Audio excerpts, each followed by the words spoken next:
Hello and welcome to Daily Politics on Trust TV. On this program, we discuss issues around politics, policy and governance. I'm Hamza Idris and compliments of the season.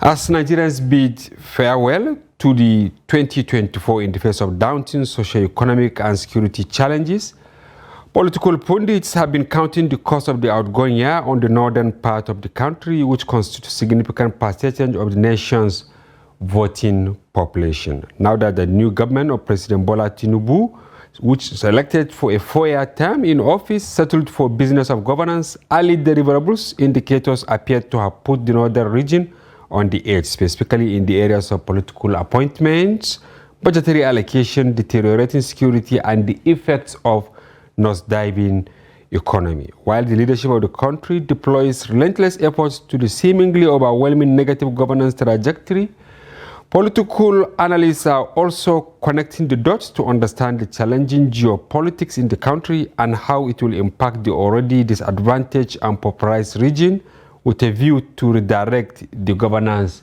imperatives. It is against this backdrop we will be engaging the spokesperson of the Pan-Northern Nigerian Pressure Group, the Arewa Consultative Forum, in the person of Professor Tukur Mohammed Baba. He is also the Dean, Faculty of Management Sciences, Federal University, Birnin Kebbi in Kebbi State. He joins us virtually from Birnin Kebbi. Welcome to the program, Professor. Thank you very much, and viewers, compliments of the season. I'm happy to be here. All right, and before we commence the program, our tidbit. The federal government is to expand efforts towards a massive food supply to feed the nation in 2024. President Bola Tinubu said on Monday in a nationwide broadcast to mark the new year. Tinubu added that the provision of land for the production of staple crops across the country will receive a boost in the year. Tinubu, in his New Year message delivered in Lagos, said that this was part of efforts by his administration to ensure that all citizens feel the direct impact of government on their lives. He said to ensure constant food supply, security, and affordability, the federal government will step up plans to cultivate 500,000 hectares of farmlands across the country to grow maize, rice, wheat, millet, and other staple foods. Meanwhile, President Tinubu has signed the budget of 28.78 trillion naira for the year 2024 into law at the State House in Abuja. Tinubu, who arrived midday, promised to implement the budget. The president, who arrived at his office exactly by 2 p.m., headed straight for the brief budget signing ceremony surrounded by senior government officials. The ceremony was witnessed by the President of the Senate, Senator Godswill Akpabio, and the Speaker of the House of Representatives, Honorable Tajuddin Abbas, among other senior government officials. We'll now take a short break. Once we return, the conversation with Professor Tukur commences. Don't go away.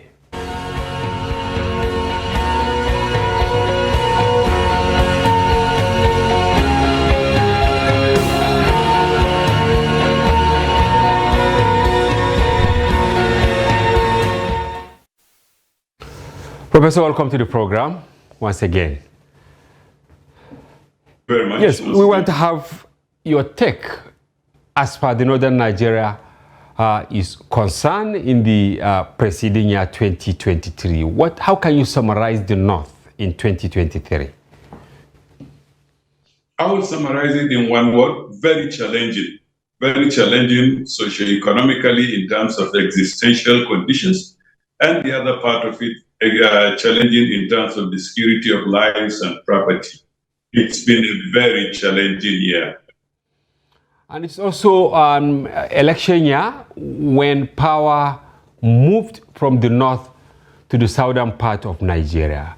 How can you access the 8th year of civil rule in the hands of a northerner?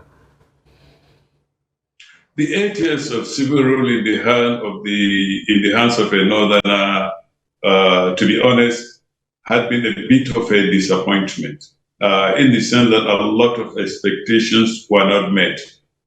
Promises made to improve the lives of Northerners through improvement in security, improvement in socioeconomic conditions, and so on, were not fulfilled. Granted, the security situation, or I would say the insecurity situation, was a dynamic phenomenon and remains a dynamic phenomenon. It keeps unfolding in ways unexpected. It keeps unfolding in areas of coverage and so on. But we will say that with all this, the government was not up to date, was not up to speed in confronting the challenges. A lot has been done. There is no doubt about it. The armed forces have tried their best. This is without doubt. But then, the results are a bit disappointing. Disappointing in the sense that there are many areas where we thought the government would have hit the bull's eye, but this was not the case. In terms of government response to the situation, not very good. In terms of the socioeconomic lives of the individual, well, what better way to assess the impact than to look at the 2022 report of the Federal Bureau of Statistics, which released a report at the end of 2022 to say that the level of poverty has increased nationwide to just over 90 million, 96 million to about 133 million for the North specifically. The North, the report shows, bore the burden of multidimensional poverty, that is poverty in many areas of life, to the level of about 64% of the level of poverty in Nigeria. People in multidimensional poverty live in the North. Let me give you just one example. The level of people living under poverty in Sokoto State was about 91%. That is, out of 10 people in Sokoto State, only one person could be said to be comfortable socioeconomically. In contrast, it's only 27% in Ondo State. That's a wide gap. It's as if we are not living in the same country. Be that as it may, a lot of areas in the North had suffered decline in social conditions. The backbone of the economy in the North had remained agriculture. Agriculture had become a very, very challenging activity. Activities of bandits, climate change, and so on. I can go on. These problems have had effect on access to education, on access to health, infrastructure, and so on, you name it. So there were many areas that, much more could have been done, but they were not.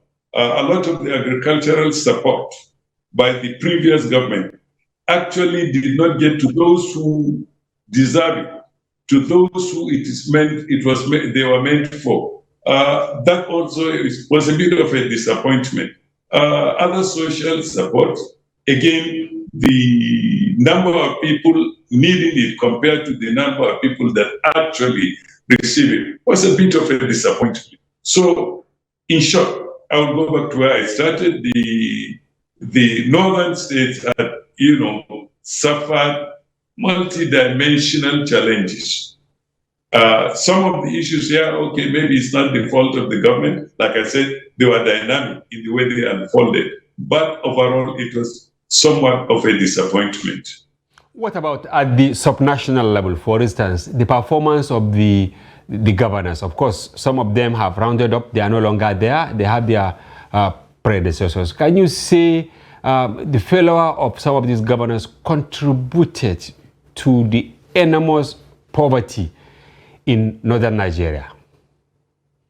Oh, there is no doubt about it. A lot depended and will continue to depend on the direction provided by the leadership. Where the leadership is not forthcoming, where the leadership is not up to speed on the actual condition of the people, not much could be done. You could see that in the results of the election, where a lot of politicians lost elections. That shows you the level of rejection, the level of anger by the generality of the population. That, people who we thought had established or had become entrenched political mandarins had collapsed. They couldn't go for it. It's an example. The local government system, especially in the north, which has been very key in the life of the ordinary person, had all but collapsed in terms of operational effectiveness. People just listen to local government. They meet once a month to disburse salaries to those who can get it from the few they could get from the governors and so on. So, the other leg of governance system, the traditional authority system, have been reduced to perhaps less than a spare tire. This is an institution that could make a difference in the social conditions of the people. It's been comatose, so to speak. Okay, ceremonies here and there, but what else? And then, of course, all this will dovetail to our ability in the North to benefit from educational investment in health, and so on and so forth. So in short, I'm saying that the conditions had been challenging and will remain challenging. The governors, those of them who are able to work with the people, were not very effective. Well, of course, we can point to a few states where the government is hard and seen on ground. Borno State is one state, and there are a few others where a lot has been done in agriculture, but there are many more where the improvement in agriculture, the improvement in education, they were all showmanship. They are all on TVs, on cameras, and so on. But in reality, not much has been done. You go around the north, go around all the local government areas, go around the villages. What you find are schools with dilapidated or blown roofs, despite the amount of money being pumped by both the federal government especially and the state government in basic education, where in fact you will think that the federal government has no business in basic education. That's the realm of state and local governments. But, you find most of the students don't have facilities. You hardly see new schools going up, despite the burgeoning population growing. The schools that had been existing face infrastructural challenges, yet we keep pumping a lot of money, billions and billions and billions, into basic education. The point is, you ask yourself, are we throwing good money after bad ideas? Or is bad ideas in the face of good money, which means they will find some other way out? We can go on. Trade, agriculture, we have talked about agriculture earlier, how the insecurity had dovetailed into agriculture.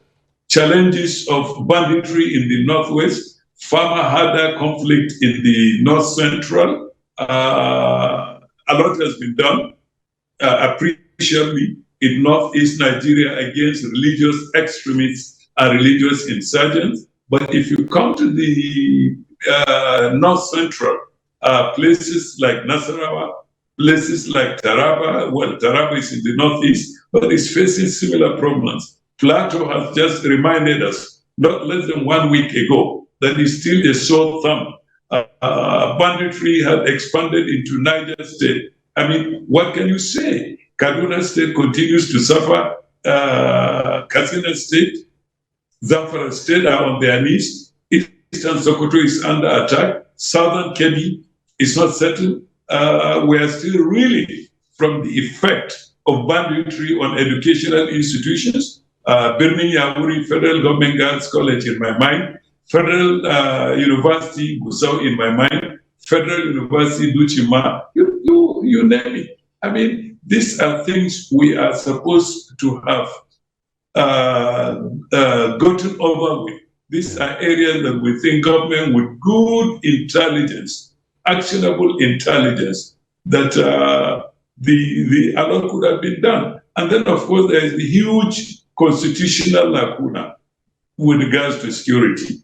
While insecurity is on the ground, anti-security is at the hands of the federal government. What I mean here is it is the federal government that has the necessary personnel and equipment to tackle insecurity. But the insecurity is actually on ground, which tells me what? We need to have a rethink on that constitutional provision, which concentrates power disproportionately, almost more than disproportionately, in the hands of the federal government in Abuja when the insecurity is on the ground in Ansado, in Kankia, in Jalingo, in Jos Plateau, and other areas. So, I mean, where the wound is where the doctor will apply his antiseptic and his bandage. It's not for someone to stand up over the doctor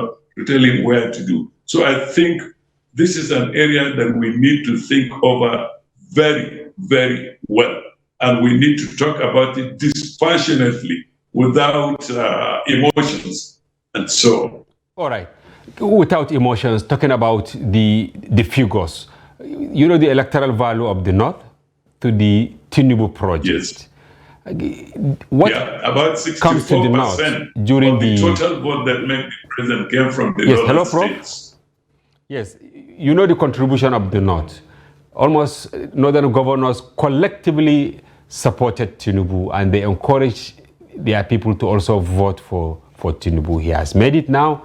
Can you say what came to the North during the distribution of power is commensurate with what the voter turnout from the North actually reflected in the final result of the election? Well, if you are looking at political appointments and electoral contribution to electoral victory, you don't, in my opinion, look at it as a zero-sum game, that whatever one portion gets, the other loses. So to me, I wouldn't want to look at it that way. As I have said earlier in other fora, it is not actually the people appointed. It is their performance in office. Obviously, some of the political appointments that were given to the North are questionable in terms even of their electoral value to the regime. There are a lot of areas that people voted against the wish or against the wishes of those in political power. What has come to the North, you can say it's a big disappointment. But of course, like I said, for me, it is not where you come from. It is what value you bring to the political table, what value you bring to the lives of the people. And so you can talk about leadership of the National Assembly, you can talk about ministerial appointment, you can talk about heads, appointment to headship of ministries, departments, and agencies that, on the surface, it looks like the North has lost out. But again, you see, this is a trend. This was a trend that was set up by the previous regime. Yeah. You can look at the previous regime. A lot of appointments were from the North, but of what impact, of what value, what has changed if you reflect on the earlier challenges that I told you had remained or had expanded. So you will begin to question whether it is political balancing that is our problem, whether it is political appointment that we need. It's okay to appoint my brother. I will jump and sing and dance. But if you ask me about 2 months later, what has it changed in my life? I would say actually very little. So there is a problem. I have a problem from the conventional thinking on this score. When you look at it critically on the surface, you will believe that the economy has been shifted in terms of appointment to the South. But in the North, you have the agriculture, you have defense, because both senior and junior minister of defense, all of them from the North. What do you think so far is their trajectory from the May when they were sworn in up till now? Have they started to meet up with the expectations of Nigeria. Take agriculture, for instance, and then take defense. Just these two ministries, which are really critical if you look at it on the surface. Let me begin with the economy. Yes. Contrary to general opinion, the economy has always been controlled by the South. All the banks and the major financial institutions are based in Lagos. The major drivers of the economy are in the South. Majority of loans given for commercial, agriculture, industry, and so on have always been in the South. Most major economic activities, apart from retail, are in the South. So, I mean, not much has changed. When it comes to agriculture, yes, agriculture, it's all over the country. The whole country is dependent majorly on agriculture. Like I said, the 2022 multidimensional report showed that agriculture still occupies about 70% of the working population. I mean, that's their major means of living. When it comes to appointments, it is, like I said, major security apparatus have been controlled by Northerners. But to what effect? Like I said, again, the insecurity monster had been very dynamic, changing. The point is, we have not been able to meet up the challenge. How much have the two ministers of defense achieved? I think it is too early.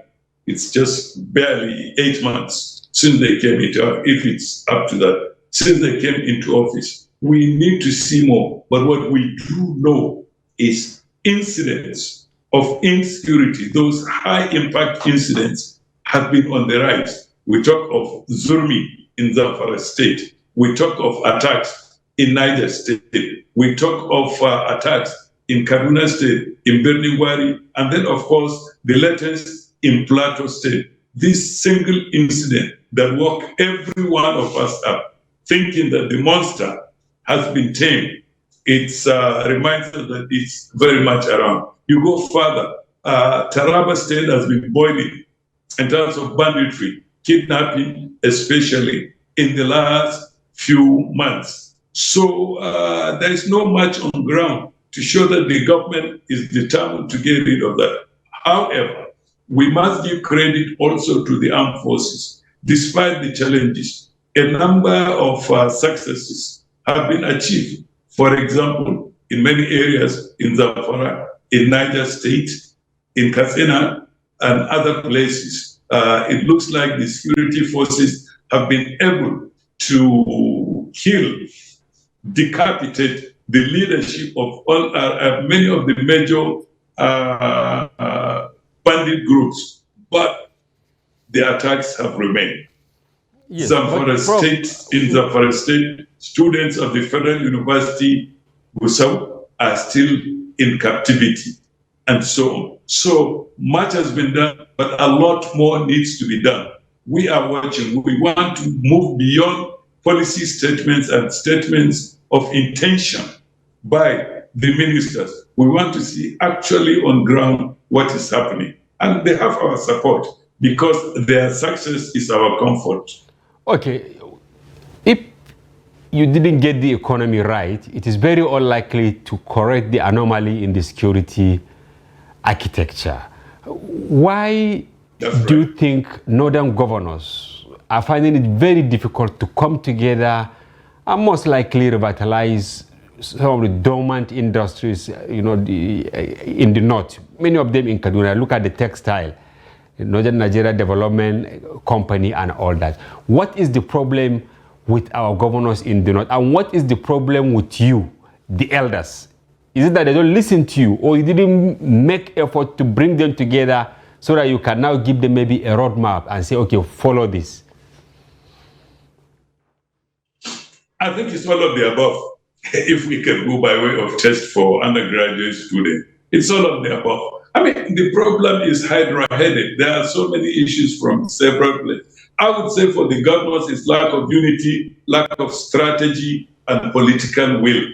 Because a lot of the problems need a lot of political will, for one, to put the right foot forward to tackle this situation. This idea that my state is different, this idea that we're independent, quote unquote, and so on. And a lot of governors, let's face it, come to office without a good, clear vision of what they want to achieve beyond being governors, beyond the status of being governors. You find people with a lot of resources that don't know where to put it.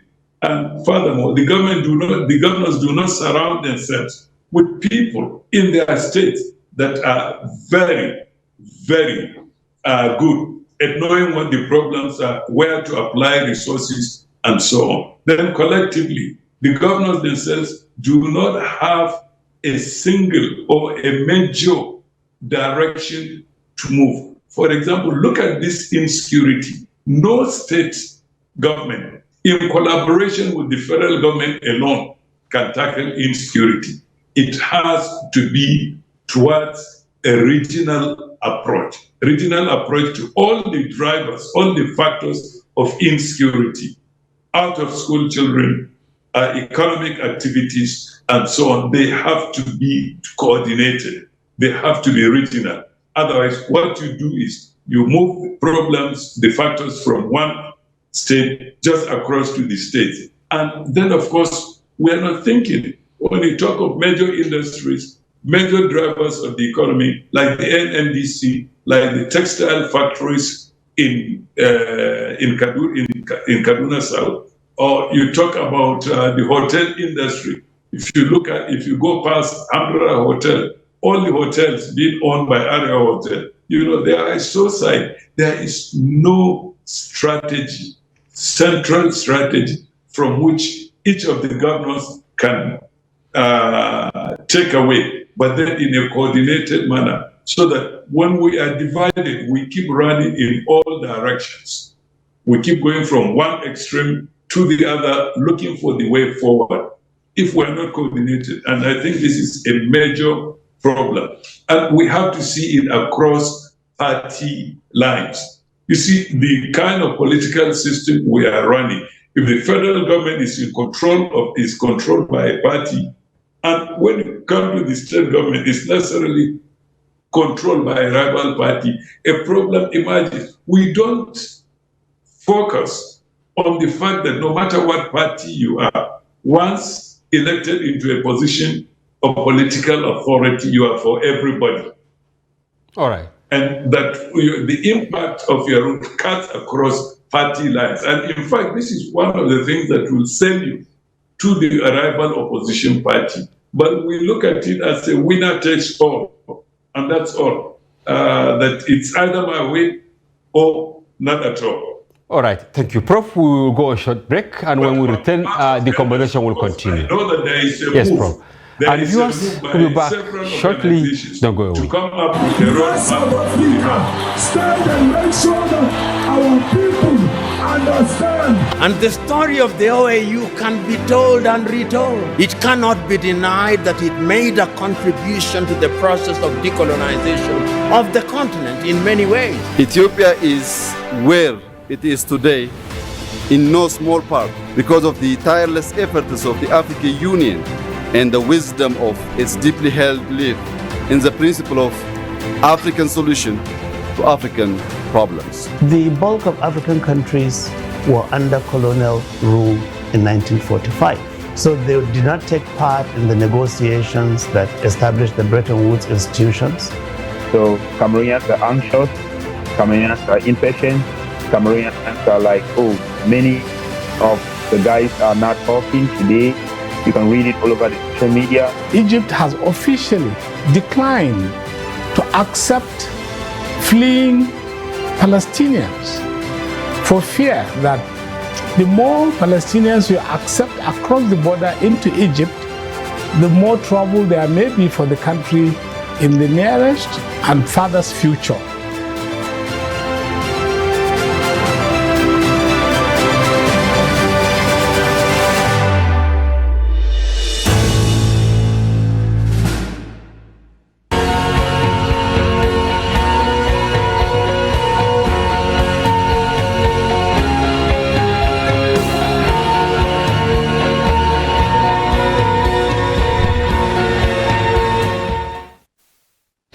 Welcome back. If you are just joining, this is Daily Politics on Trust TV. Do well to follow the conversation across our social platforms on Facebook, Instagram, and watch us live on YouTube. We still have via Zoom from Birnin Kebbi Professor Tukur Mohamed Baba, the spokesperson of Arewa Consultative Forum, ACF, and Dean, Faculty of Management Sciences, Federal University, Birnin Kebbi. Welcome back, Professor. Thank you very much. Yes, in specific terms, when you look at the budget that was signed into law this evening by President Tinubu, you will not be wrong if you say that not much for the North. For instance, the much touted Mambila Power Project, zero budget for it. No statement on the Barrow Port. And even in terms of education, it is actually a dismal allocation compared to the size of the universities and all that. And the North is at the disadvantage. What is your take on the exclusion of the Mambila Power Project from the budget?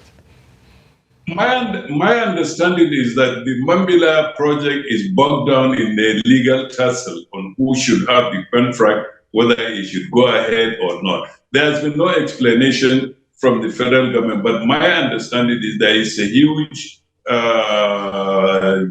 legal tussle. In fact, I read in the papers that recently one of the top lawyers in the country has written to the government of the Federation asking for a settlement to the tune of billions of naira to settle the problem of Mambila Plateau. It's a huge disappointment that there has been no allocation to that, but I can understand. I hope if the problem is the legal tussle, it will be solved as soon as possible. It's still not too late by way of vehement, by way of special request, and so on, supplementary request to the National Assembly for allocation to the Mambila project, to the Barrow Port, and so on. Obviously, if you look at it again in terms of zero-sum game, whatever you get, it's an equal amount of loss on my part.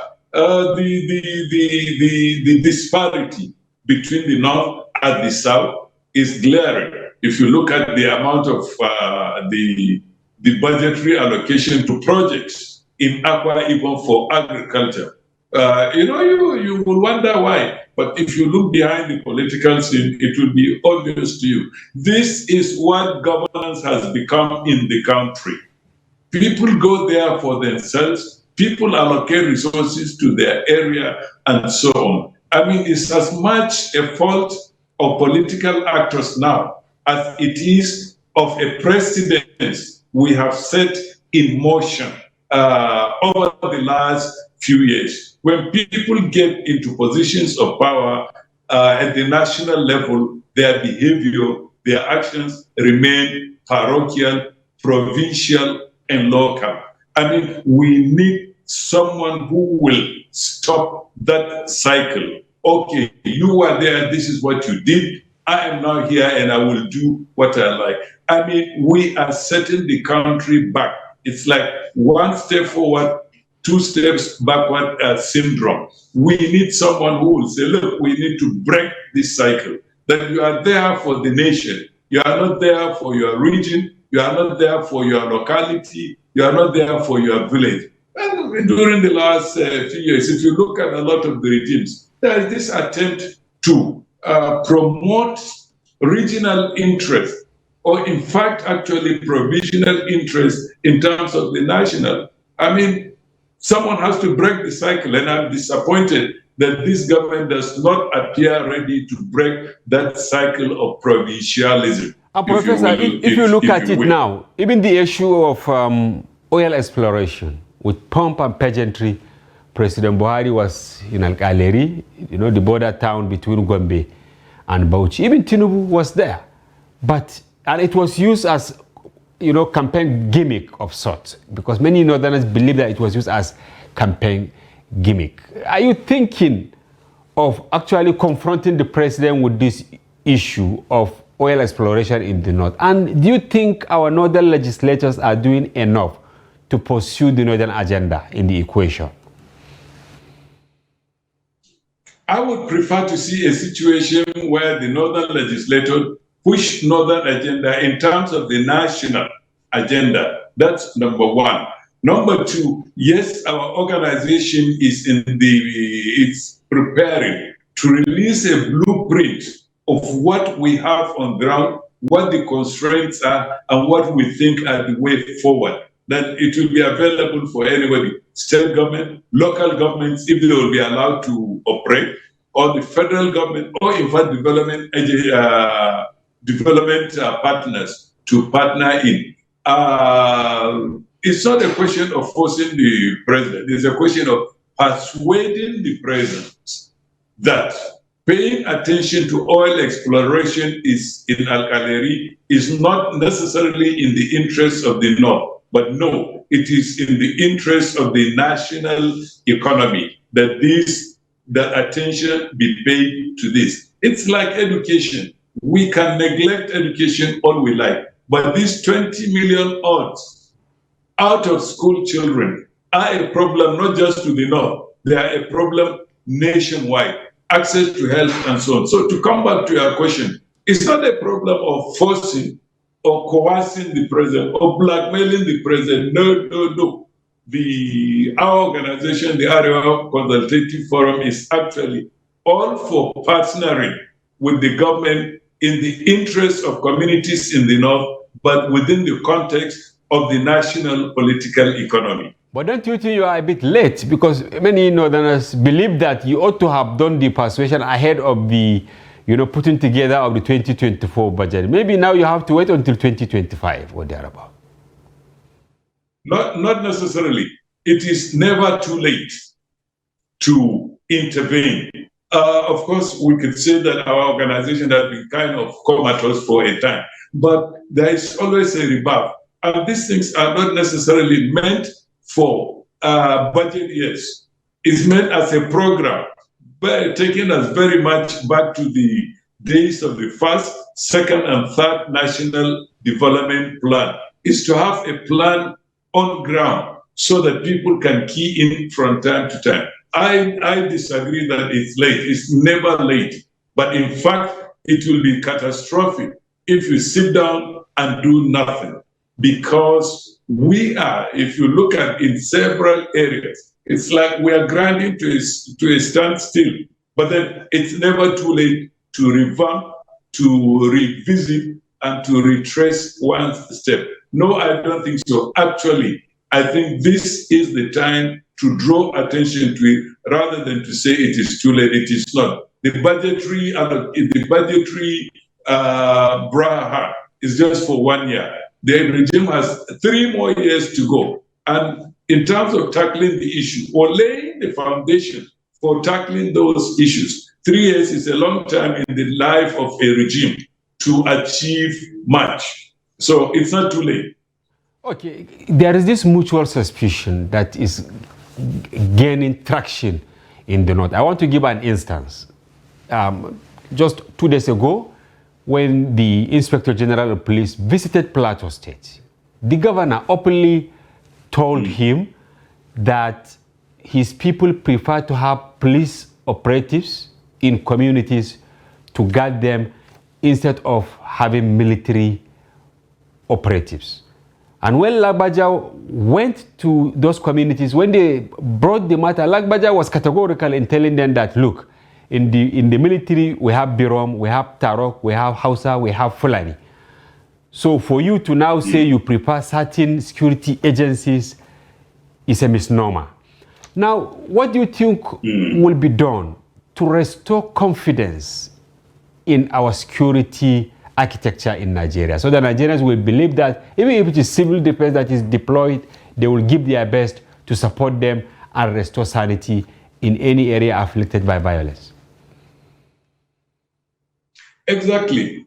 On a commonsensical level, I would rather have police guarding my neighborhood, no matter where they come from, than to have the army with their own mentality, their own training, and so on. Let's face it, the involvement of the army in general, the armed forces in general, was not at the pleasure of the armed forces. is because the situation on ground had proved too tough for the police. Maybe it's a fault of our strategy. Maybe up to now, every one of us is looking at the top composition of the top security agencies. For example, I keep asking myself, and I've talked to a police officer who told me that, in fact, the boundary tree in Zamfara State, for example, if it was left, the confronting the bandits, if it was left in the hands of inspectors in the divisional police area, he challenged me. He said, you will not see all these bandits because we know them, we live with them. They are afraid of us. But when you go and bring people from Abuja, who will go and bring troops from Badagry, from Ikot to come here and fight, they don't know the terrain. And then you talk only to our big people. You are not talking to us on the ground. And when I say the inspectors on the ground, the inspectors are from Jen in Taraba State, they are from Numan in Adamawa State, they are from Goza in Taraba State, they are from Plateau, they are from everywhere. But at the operational level, they have their goal. They know what they are doing. All these divisions do not actually work at their own level. So I think it's not so much the army. Everyone would like a situation where the civil security agencies, that is the police, and the civil defense maybe, would be allowed and will be equipped, will be given adequate manpower to deal with security at their level. It is not who is on ground, it is how effective they are in curtailing the spread of insecurity. So I think the Plateau State governor was right in talking about preference, but is he saying we prefer ethnic or state militias? If that is the case, I think the medicine may prove to be stronger than the disease itself. You see, when we begin to localize everything, what do you end up being? You end up being very local. On the other hand, the more metropolitan you are in your thinking, the more development-oriented you are. Areas in the world that have cultural variety tend to develop faster. The urban areas that are metropolitan in character, culturally, are better living spaces than the rural areas that are monocultural, and so on. So it depends on what exactly you mean. Yes, and of course you have to show us where local militias, it's okay to have them so long as you don't base them on primordial identities, religion, tribe, and so on and so forth. I think it could work. I mean, if a Biron police officer will come to where I live in Birnin Kebbi and give the criminals there a run for their money, I would be the first to speak of him. I will not speak of him as a Biron. I will speak of him as a effective police officer. The same thing. If an Amadou will come from Sokoto and keep the community safe in Plateau, in Taraba, I don't think anybody is going to talk about their tribe. It's going to talk about the effectiveness. As is said every day, when you go to a doctor, you don't ask him what his tribe is. You don't ask him his religion. When you are boarding an aeroplane, not even an aeroplane, when you are taking a taxi from Sokoto to Jos, I don't know of anybody in their right mind that will ask what is the religion of the driver. Is the driver a Hausa or is he a Biron? Nobody asks such question. The driver gets on there is an agreement, Prof. If at that level, yes. It's like so there is an agreement between Sheikh Gumi and... you see all tribes. Hello?